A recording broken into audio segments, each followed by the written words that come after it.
Hello everyone. So today we would be discussing exercise 10.2 and 10.3 of circles.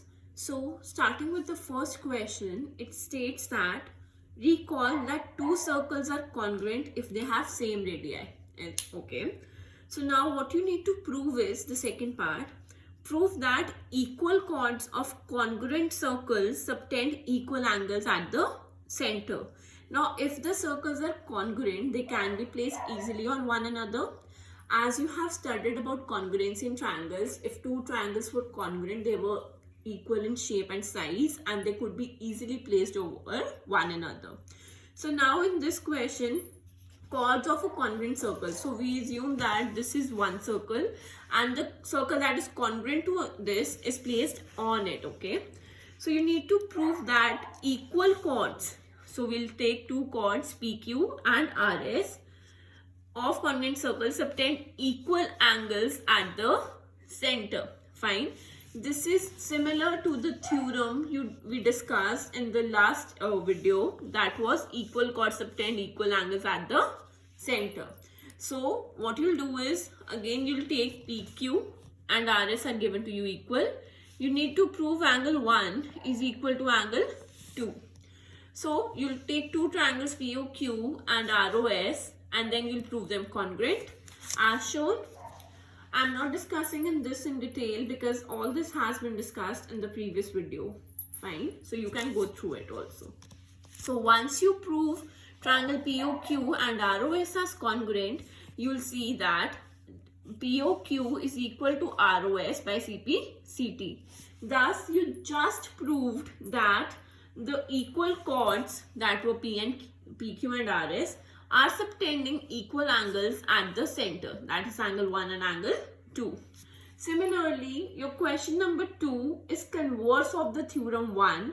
That is, if the angles subtended by the chords are equal at the center.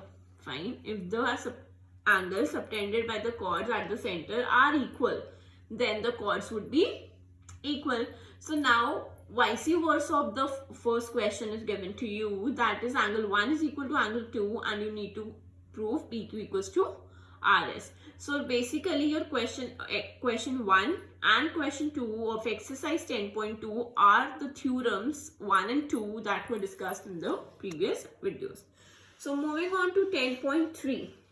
So 10.3, the first question, okay, in 10.3, the first question is, draw different pairs of circles and how many points does each pair have in common? What is the maximum number of common points?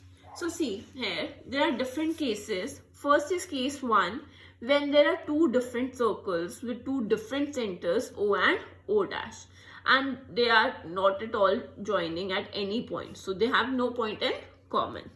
So second case can be when they are meeting at one point, they're touching each other at one point. So that point, suppose I take it as P, that would be common. So what is the point? One point is common here. Again, when I take this case, when one circle is within another circle and touching one of its point. So again, one point, that is P, is common. So that was the third case. Now moving on to the fourth case. Now fourth case is when two circles intersect each other at two different points. So this is P and this is Q. So there are 2 points at which the two circles can meet. So apart from this, there is no another way at which different circles would be meeting each other. So from all these observations, that is from case 1 to case 4, you can observe that maximum number of common points are 2. Fine. You'll draw all these 4 diagrams, you'll write the points and then you'll say that the maximum number of common points are 2.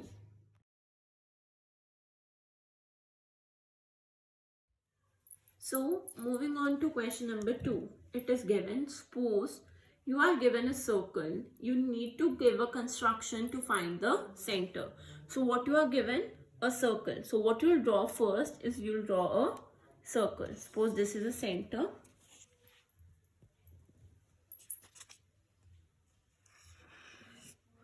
Okay, so this is a circle I have drawn. This was given to you. you need to give a construction to find its center. So what you'll do is, this is a circle, you'll make any two chords here. Suppose I am making AB and CD. So this is A, this is B, C and D. So now what next you'll be doing is, you'll be making the perpendicular bisectors of these two chords AB and CD. So we all know, to make a perpendicular bisector of a line, what we do is we take more than half and draw the arcs both above and below the line. So first I'm drawing the perpendicular bisector of AB. So I'll be keeping the compass at A, taking more than half of A, I'll be drawing an arc above and below AB. Similarly, I'll be keeping the compass now at B. Okay guys, so fine, I'll be drawing an arc above AB and I'll be drawing an arc below AB. So see, this was not it. So what I'm going to do, again I'm going to place it at A with the same radius. I'm going to draw arcs. Same, now I'm going to repeat the steps with CD. So taking more than half of CD, so here, fine, and here. Moving on towards D, this is, and here you go. Okay, so now what you'll do is, you will just join these perpendicular bisectors. So suppose this is, so this was the perpendicular bisector of AB. So you'll join it. Okay, and this is the perpendicular bisector of CD. Join them. Okay, please join them dotted. So now see, where these two perpendicular bisectors would meet, that would be your center. So the perpendicular bisector of AB and CD are meeting at O. So this O is the center of the circle. So these are the steps to find the center of the circle by construction. So I'll just repeat it. What you will be doing is, you will be making a circle, you will be drawing two chords AB and CD. Then you will be drawing the perpendicular bisectors of both the chords, and the point where the perpendicular bisector of both the chords meet is known as the center. Fine. So moving on to question number 3. So if two circles intersect at 2 points, fine, these are the two circles which are intersecting at points P and Q, prove that the center lies on the perpendicular bisector of the common chord. Okay, so see, what is the common chord? PQ, and what is its perpendicular bisector? OO dash. You need to prove that the center O and O dash lies on the perpendicular bisector. So O dash O and O dash are the centers, and O dash is the perpendicular bisector of PQ that you need to prove. So how you'll prove is, first of all, you'll take two triangles. First triangle is POO dash. Okay, POO dash. You can just see here what I'm talking about with the red pen. POO dash. I'm fine. And the second triangle that I'm talking about is OQO dash. Fine. You'll take these two triangles and prove them congruent. So see how you can prove them. This is the bigger circle, isn't it? So OP and OQ would be equal. Why? Because they are the radii of the same circle. Fine. So they are the radii of the same circle. Moving on, similarly, O dash P and O dash Q would also be equal because they are the radii of the same circle, that is this circle. Okay, so O dash P and O dash Q are also equal. Why? Because they are the radii of the same circle. Next, OO dash is common for both the triangles, so I have written it. So both the triangles are congruent by triple S. And once they are congruent, can you just write POQ? Okay, POQ means this angle is equal to angle QOO dash. POQ dash is equal to QOO dash, sorry.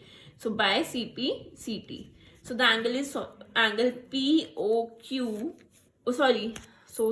POO dash is equal to angle QOO dash. Fine.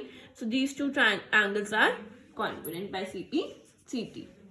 Moving on, what we'll do next is we'll just prove two triangles. Again, we'll take two triangles, that is POR and triangle QOR. What is POR? See here, POR and QOR, these two triangles. Fine. We'll prove these two triangles as congruent. So see, how you can prove is, I'll just show you.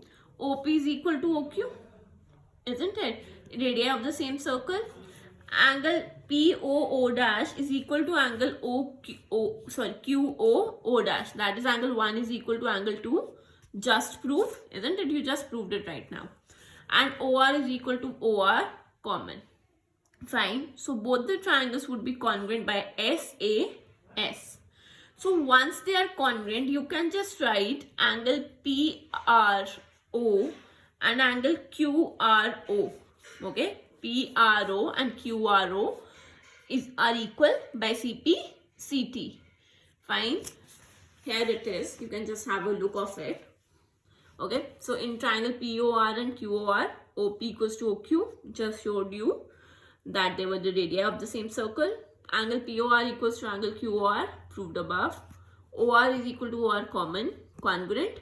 And then I just stated that angle PRO and QRO are equal, isn't it, by CP/CT.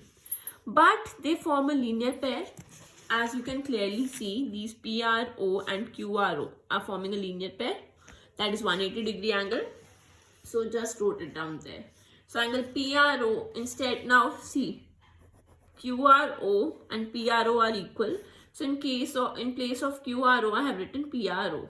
So angle PRO plus PRO is equal to 180. So angle PRO is equal to 90. Fine. So now you can write angle PRO is equal to angle QRO equals to 90. That means these are 90-degree each. Fine.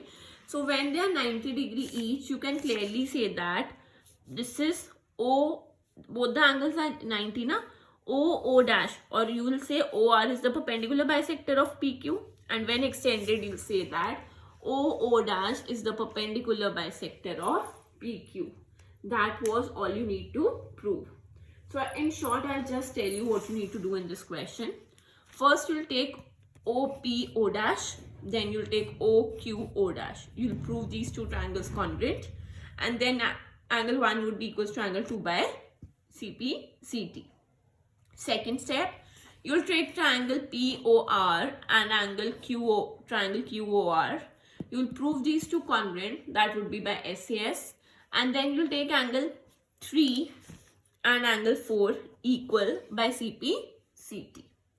Angle 3 or angle 4 are equal by CP/CT, but angle 3 plus angle 4 is equal to 180-degree. Why? Because they are forming a linear pair. So when you'll solve it up, you'll get angle 3 and angle 4 as 90-degree. And then you'll say that OR or OO dash is the perpendicular bisector of PQ. So that was all in 10.2 and 10.3. In case you have any doubts, you can just ask in the comment section. Thank you.